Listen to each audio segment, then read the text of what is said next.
Hey guys, first I'd like to apologize for the sort of dark-ish lighting that I have in here. It's kind of a last-minute video here that I decided to do, but either way I thought this was just an interesting thing to talk about. I also apologize for the dirty carpet there. I need a vacuum in here. But anyway, so what you're looking at here are two Edwards 4-inch Adaptabel alarm bells. And a lot of you know that I do collect these. These are some of my favorite models of alarm bells. I've actually been collecting these for a while. I only have a few right now, but I do have some. And I'm not sure how many of you remember, but a long time ago I had posted on my Instagram a picture of a 4-inch Edwards Adaptabel from my church.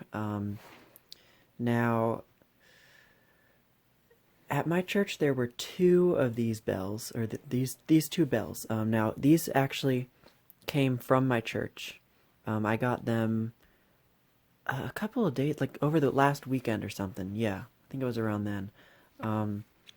But these bells are very childhood for me. I've actually seen these two for as long as I can remember.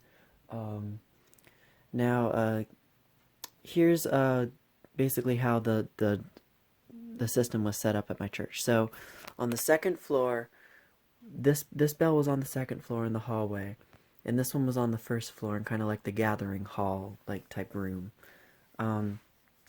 Now, these were actually part of a very old sort of doorbell system that I'm assuming they had a button out front by like the, not like the main door to the church, but like there's two buildings at this church. There's the main, like the church sanctuary building, and then there's the other building, which is like the classrooms, the youth rooms, and the like the gathering hall and the kitchen. And this was in the building with the second building with the kitchen and the gathering hall and the youth rooms and everything. So these two were in that building, and they were from an old doorbell system that they used to have, as far as I know, has been long disconnected and long forgotten. But yeah, this one was on the second floor, and then this one was on the first floor. And now the one on the second floor, as you can see, is it's in great condition. It's got a little bit of paint around the base, but overall in very good condition, and still sounds really nice.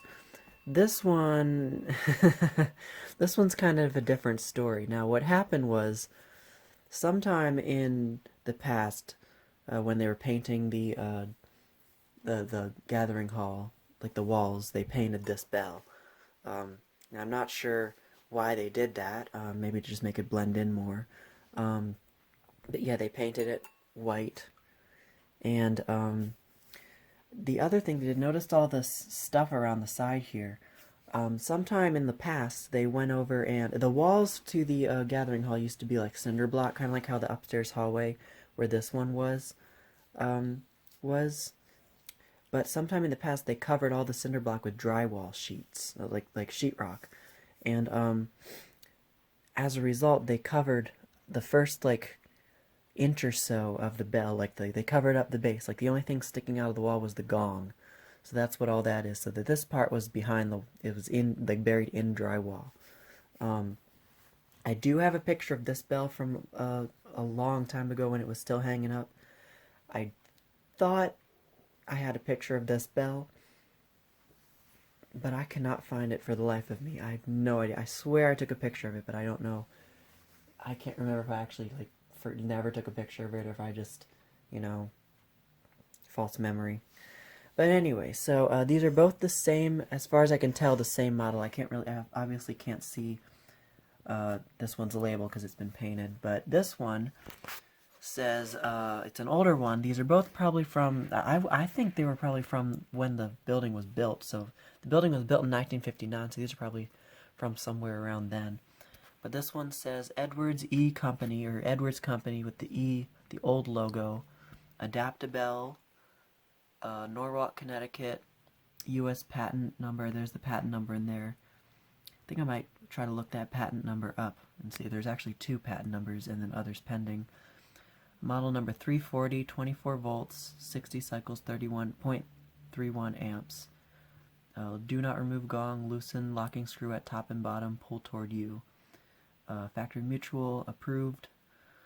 And yeah, so this is clearly an older model. I do have a slightly newer model that has the later logo, and it's got like the half sort of dark green and half white label. I forgot to grab it. It's downstairs somewhere. But yeah, this is just the general signal, general purpose. Now it says number 340. These old ones did not have suffixes in the model number, but per today's model, this would be 340-4G5, which is the suffix for the 24-volt AC model that was vibrating.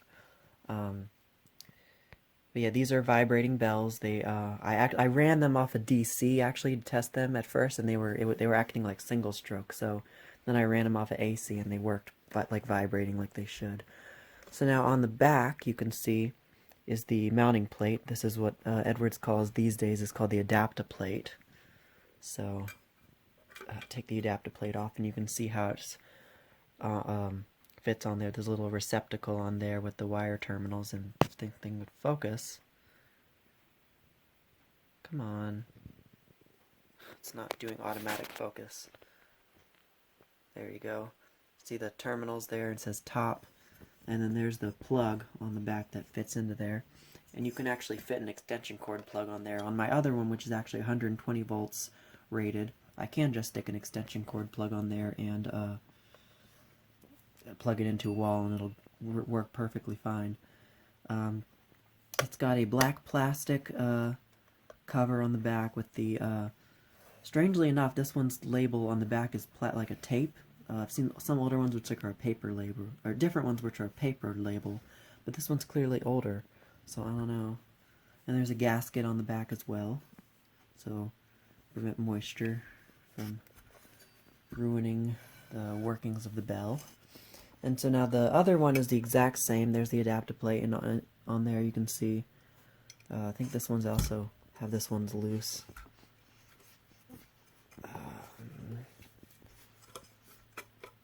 There you go. Yeah, it's the exact same. Here's the Adaptaplate for that one. And screw fell out. So, yeah, these were both run off of an Edwards transformer. It was one of the older transformers that was like 4, 8, 16, and 24 volts output, but the transformer is still there, and from what the people told me is that it's actually running the new intercom system they have.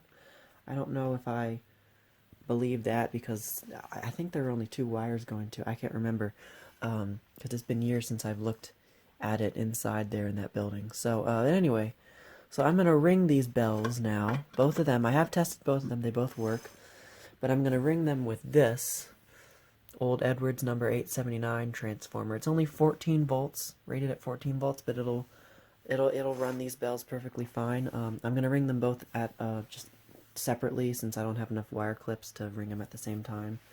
But yeah, actually this transformer is the old doorbell transformer that came out of our house, or the house that we live in currently. This was in here when we moved, and I just removed it, and I use it as just for like projects and things now. So I'm going to go ahead and connect the bells, or probably going to do this one first and then that one.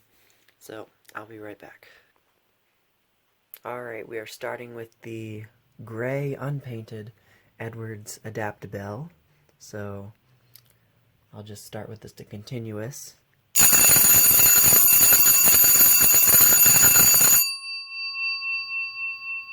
So that's just running off of 14 volts instead of the normal 24, and it's still really loud.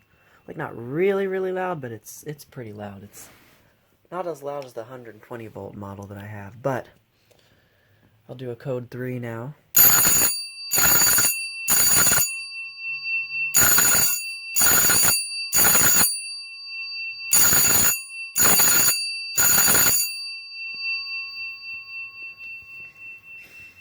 These are probably, this mechanism is probably one of the best mechanisms ever for vibrating bells.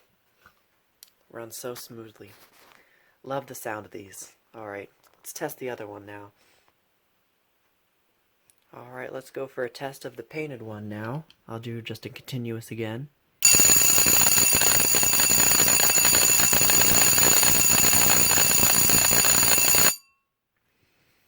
So it doesn't have as much reverberation, obviously, since the gong's been painted, but still works really well.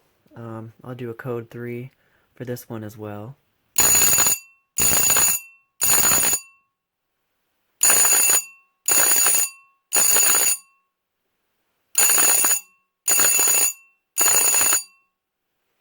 Alright, so that is about it for this video. I do plan on restoring this bell, or at least removing the paint from it. Yeah. Definitely gonna probably remove the paint from it. I can't decide if I want to paint it like red, like a fire bell, or just keep it, as close to the factory Edwards gray as I can. But I am very, very happy to have these two. Like I said, these are very childhood bells for me. I've seen these basically my entire life. So thank you for watching, and more to come.